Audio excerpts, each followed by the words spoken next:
At only 20 years old, Malone Lam was accused of pulling off one of the largest single-victim Bitcoin heists in US history.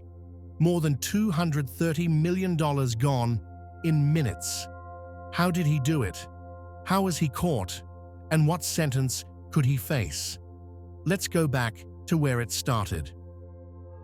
Malone Lam's name first appeared in federal records on September 19, 2024, when the US Department of Justice unsealed an indictment linking him to a massive Bitcoin theft.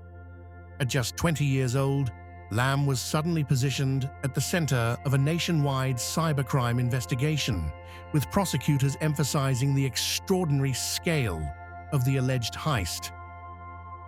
According to DOJ filings, the heist took place on August 18, 2024, when a Washington, D.C. resident unknowingly allowed remote access to his crypto wallet. Within minutes, more than 4,100 bitcoins, then valued at over $230 million, were transferred out. The speed shocked investigators and marked the event as one of the largest single-victim crypto thefts ever recorded. Investigators concluded the theft wasn't a technical hack, but a social engineering operation. Lam and his associates allegedly impersonated support staff, pressuring the victim into revealing access credentials. Using VPNs, fake identities, and psychological manipulation, the group bypassed every digital safeguard, proving again that in crypto, the most fragile point of defense is human trust, not code. Federal filings suggest Lam was part of a broader group coordinating the theft.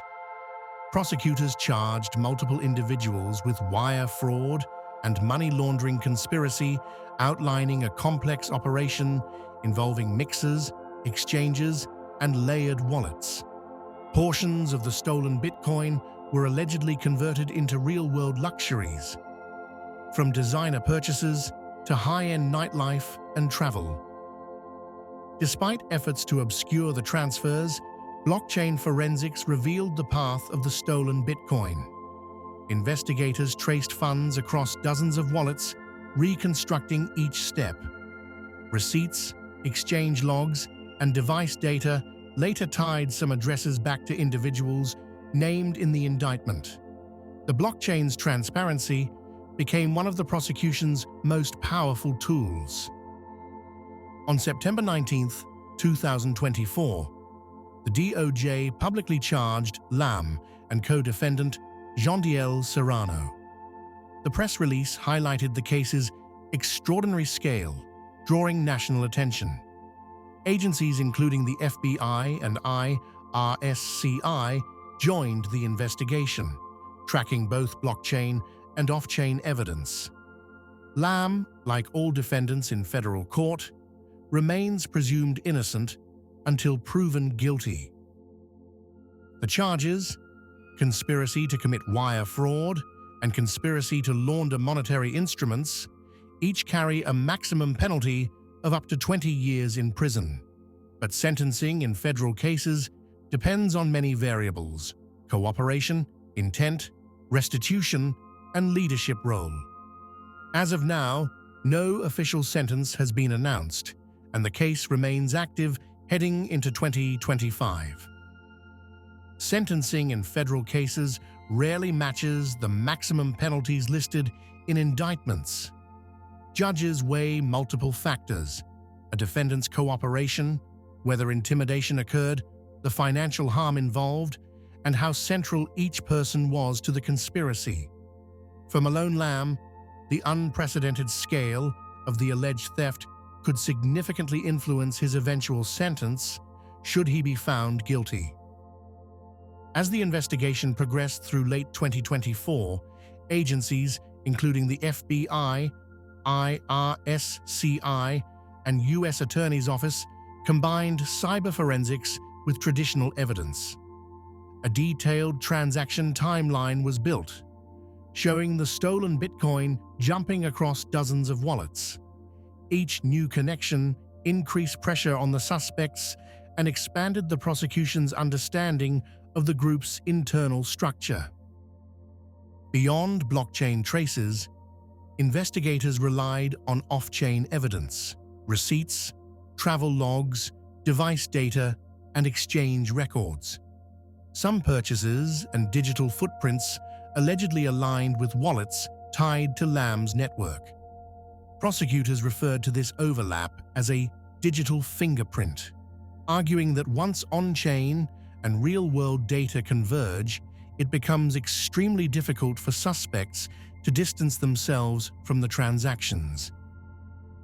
Throughout late 2024, major outlets, including the Associated Press, Decrypt, and Channel News Asia, covered the case extensively. Headlines highlighted the staggering amounts stolen and Lam's unusually young age. Crypto communities amplified the story, debating how such a massive theft could rely entirely on social engineering, not code vulnerabilities or advanced hacking techniques. Yet, through early and mid-2025, official progress remained slow. No sentencing date was announced, and no trial date was confirmed. Court records showed ongoing negotiations, sealed filings, and repeated scheduling extensions requested by both sides. For many observers, 2025 became the year of silence, a long legal pause in one of crypto's most dramatic cases. By mid-2025, filings referenced additional financial losses tied to the broader network, with some reports estimating totals as high as $263 million. These expanded figures didn't replace the core allegation against Lam, but they deepened the case's complexity. Each new detail reinforced the perception that this wasn't a simple theft, but a sophisticated, multi-layered operation. Legal analysts debated Lam's role. Was he a key organizer or a younger participant following instructions? The answer could drastically change sentencing outcomes. Evidence continued being reviewed, and both prosecution and defense filed motions seeking more time. The case was active but stagnant, moving, yet no closer to a courtroom conclusion. By late 2025, investigators were still analyzing devices seized the previous year, including phones, laptops, and storage drives linked to several defendants. These digital traces helped map conversations, purchases, and wallet activity tied to the alleged network. While none of this confirms guilt, it shapes the prosecution's understanding of how each participant might fit into the broader operation.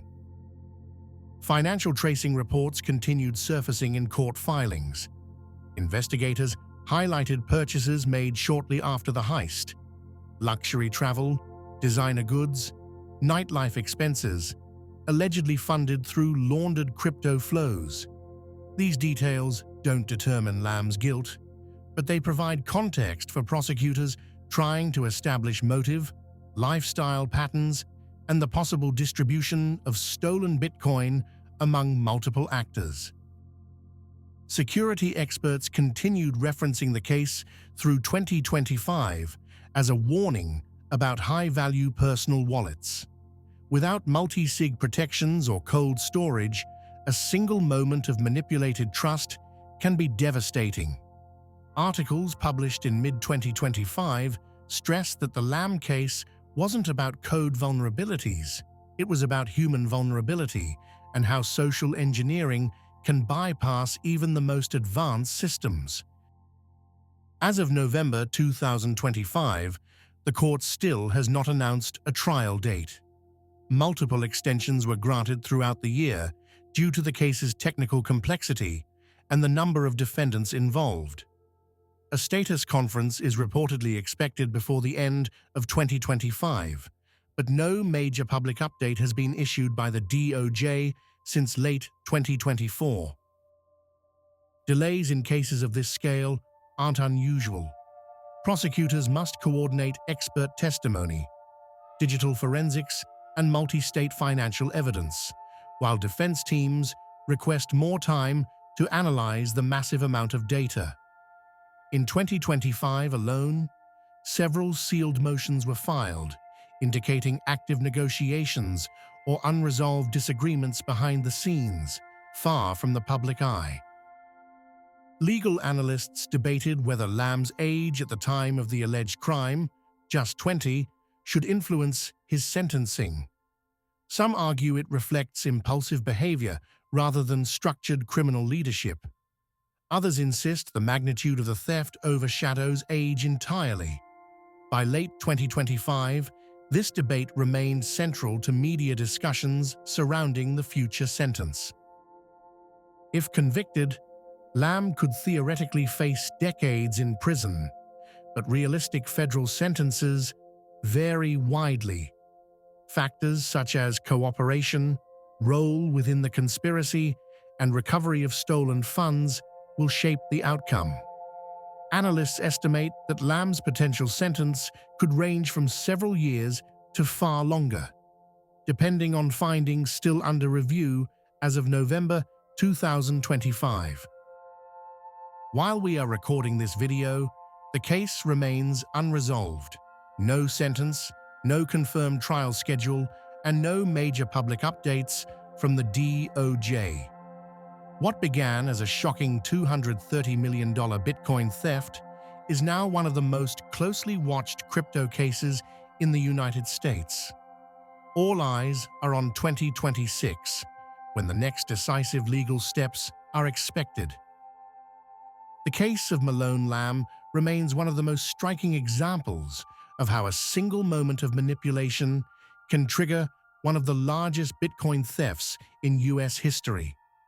If you want to explore the world of crypto, don't chase miracles. Educate yourself, because in this world, a simple click can change a life, but only knowledge can protect your future.